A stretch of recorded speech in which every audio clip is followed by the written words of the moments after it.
Buenos días, doctor. Tengo problema, no Buenos días, entraba, doctor. no sé por qué motivo, pero no entraba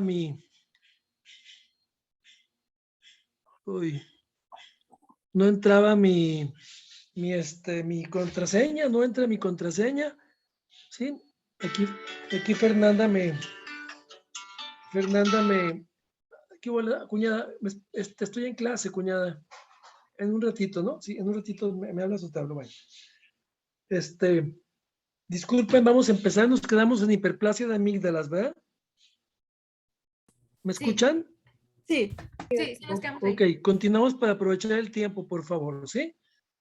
Ok, Adelante. sí, vamos a iniciar con hiperplasia de amígdalas y adenoides. Tenemos que se inicia en fase temprana de la vida, así para continuar hasta los 10 a 12 años, cuando se detiene el desarrollo activo y se inician los Así cambios es. atróficos. Desde los 10 También, o 12 años sucede eso, sí. sí, Sí. también se caracteriza por la obstrucción mecánica de la faringe, que se exacerba cuando se combina con hiperplasia adenoidea, Adenoidea. que produce obstrucción de nasofaringe y la consecuente necesidad de respiración bucal. Muy bien. Luego, La hipertrofia adenoamigdalina también puede relacionarse con retardo en el crecimiento, debido a que puede causar disminución de las concentraciones séricas del factor de crecimiento. así es. Fíjese cómo los niños con hipertrofia amigdalina van a ser niños chaparritos, delgaditos. Esos niños frecuentemente que se enferman de la garganta, están anginudos, son niños hipodesarrollados, ¿sí? ¿Qué más? En la hiperplasia linfocítica papilar de las amígdalas, consiste en un crecimiento amigdalino anormal con presencia de estructuras de aspecto papilomatoso sobre la Ajá. superficie, por Sí. lo que Roberts la denominó papiloma de la amígdala Matsui, creo es correcto. Amígdala Matsui, sí. Matsui, sí. Esta afección puede ser consecutiva a una extrema laxitud de la fascia faríngea y favorece el crecimiento exofítico Exofítico, y al aspecto papilar de la amígdala. se hace papilar, como un papiloma, pero sin ser Sí. papiloma. Es una hiperplasia linfocítica papilar, similar a un papiloma, pudiera similar. ¿El papiloma qué lo causa? ¿Cuál es la causa del papiloma humano? Entonces, ¿Quién causa el papiloma? Rápido. Eso deben de saberlo muy bien. El VPH, ¿no? El VPH, ¿qué es el VPH? Virus Virus del del papiloma papiloma humano. humano. Virus del papiloma humano. También así como hay en la mujer el virus del papiloma, en la amígdala puede existir también el papiloma humano, ¿sí? Y ser precancerígeno, ¿verdad? Ahora, el tratamiento de elección es quirúrgica, hay que quitarla. Yo había leído que era una amidalectomía. ¿Perdón? Una Amigdalectomía, exactamente. amidalectomía. Ajá. Cuando hay una hiperplasia linfocítica, grábenselo, puede ser pregunta de examen. La indicación es quirúrgica, Sí, ¿sí? porque había visto bueno, en el libro y en un artículo que, o sea, antes de la cirugía ¿Qué se hay que hacer? daba, o sea, un tratamiento, pero pues el tratamiento es muy básico, ibuprofeno, o sea, pero ¿Cómo- no cómo? dárselo diario, porque los niños pueden empezar con deshidratación, algo así, por eso tenía que ser quirúrgico. Sí. Pero en general es quirúrgico. En general, cuando se encuentra una hiperplasia linfocítica papilar con ese diagnóstico de histopatología, es conveniente quitarla. ¿Sí? ¿Qué más? Generalmente son anginas grandotas, obstructivas, ¿verdad? La sífilis, ¿qué pasa con la sífilis en la con la amígdala? sífilis primaria de la amígdala, casi el 55% de la sífilis primaria y secundaria se observa en varones homosexuales. Ajá. Constituye del 10 al 14% de la población del sexo masculino. Esto es en Estados Unidos, Sí. ya que el aumento de la práctica del sexo oral en la población heterosexual obliga a una cuidadosa exploración de la cavidad bucal. Ajá. para así identificar las posibles enfermedades de transmisión sexual como la gonorrea y la sífilis. Sí. Muy bien. Sífilis primaria, saber que existe ese padecimiento, sobre todo en los hombres en ese sentido, ¿va? La gonorrea también, fíjense como enfermedad venérea, ¿verdad? Sí, la gonorrea de la bucofaringe. El gonococo no siempre produce síntomas en la bucofaringe, pero Sí, se presenta en 50 al 60% de los casos sí. en situación de que facilita el estado del portador asintomático.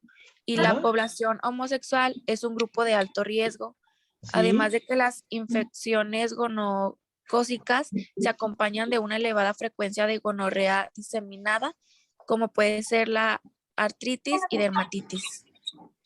Bien. ¿Qué más? En la faringitis por mononucleosis, esta es una enfermedad del sistema linfopoyético que remite sola. Se manifiesta por fiebre, faringitis, linfadenopatía generalizada y esplenomegalia. No es común que haya insuficiencia respiratoria, aunque se puede presentar. Pudiera Y presentar, sí. hasta el momento se ha notificado acerca de 100 casos de muerte por complicaciones respiratorias secundarias a mononucleosis. Complicaciones. Fíjate, hay casos de 100 muertos se han reportado en la literatura. Recordar ese padecimiento, ¿sí? Faringoamigdalitis por mononucleosis. ¿Qué más? Tuberculosis. ¿Qué pasa con eso? Bueno, todavía no existe una divergencia de opiniones acerca de la posibilidad de una infección tuberculosa primaria de las Ajá. amígdalas, Primaria, sí. pero en muchas ocasiones es secundaria a un proceso pulmonar activo y Ajá. este se extiende a la faringe por una diseminación hematógena o linfática o secreciones bronquiales contaminadas con los bacilos. Con los bacilos, sí. Ok, tuberculosis faríngea, saber que existe ese padecimiento, generalmente en pacientes con tuberculosis pulmonar, ¿sí? Por diseminación hematógena o linfática. Las, las secreciones bronquiales también pueden contaminar hacia las amígdalas o la faringe.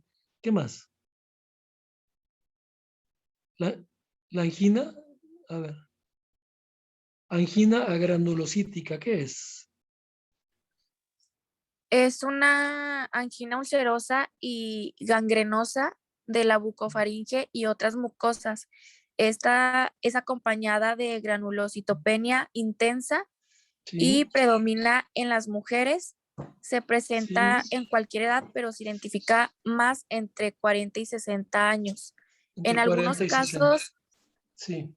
en algunos casos existe cierta tendencia hereditaria. Y Hereditaria, muy la bien. agranulocitosis primaria es una enfermedad muy rara y por lo regular secundaria al empleo de fármacos, entre los que figuran sedantes, sulfonamidas, arsenicales, Sí, mesantoína, sí. isoniazida, fenilbutazona, cloranfenicol, clorpromacina y diversos antitiroideos Tiroideo, sí. como los tioureas Las tiureas y y el el tapazol. tapazol. Los También los anticonvulsionantes y anticonvulsivos y los quimioterapéuticos. quimioterapia. Todo eso puede causar la angina granulocítica. Sí, ¿qué más?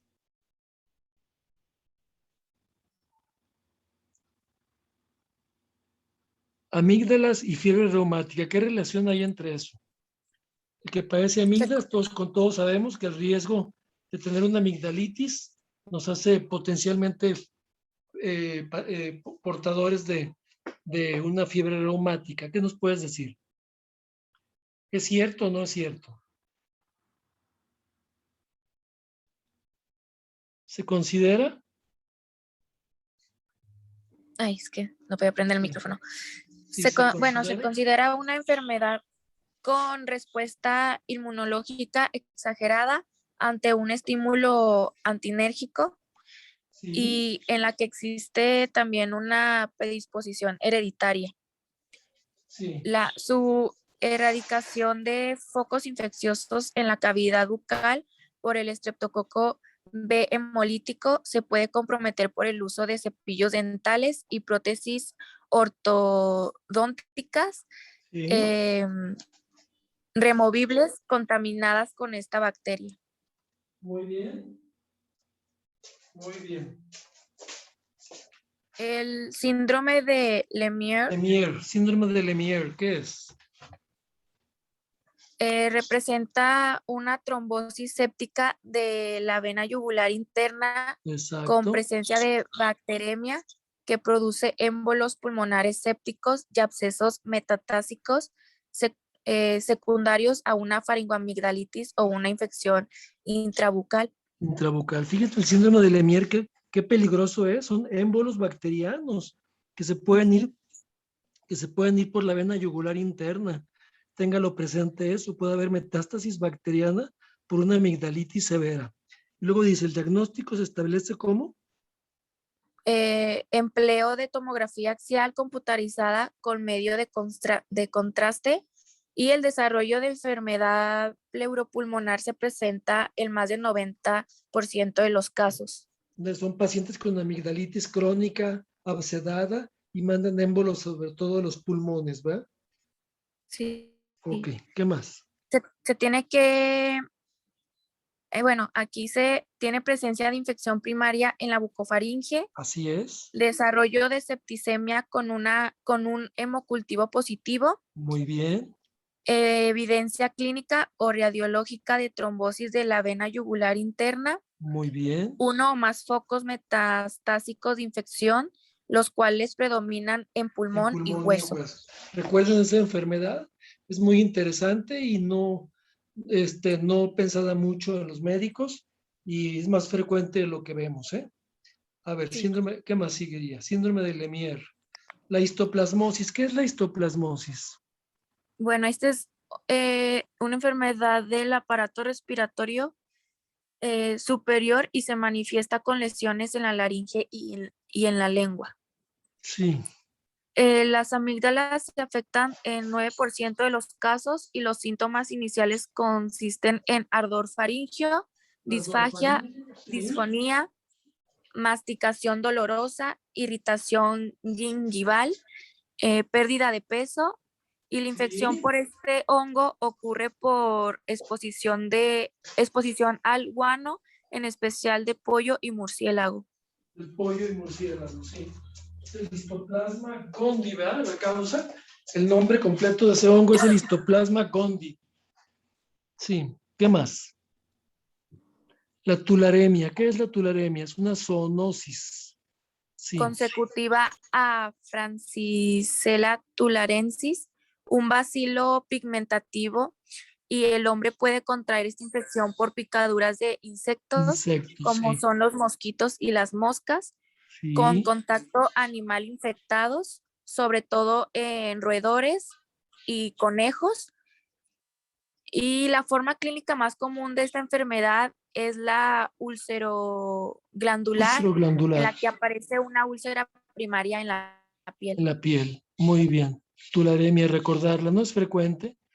La linfohistocitosis hemafagocítica, ¿qué es? Son enfermedades ya muy poco comunes, pero leerlas rápidamente nos sobra. Una pregunta, Fernanda. Ahorita que se acabe la clase, ¿cómo me voy a meter?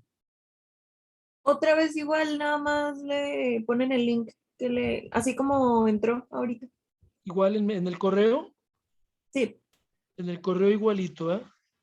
sí, Bueno, ok. Voy a intentar, antes de eso, voy a intentar entrar como siempre, y si no, me voy al correo, ¿no? sí, doctor.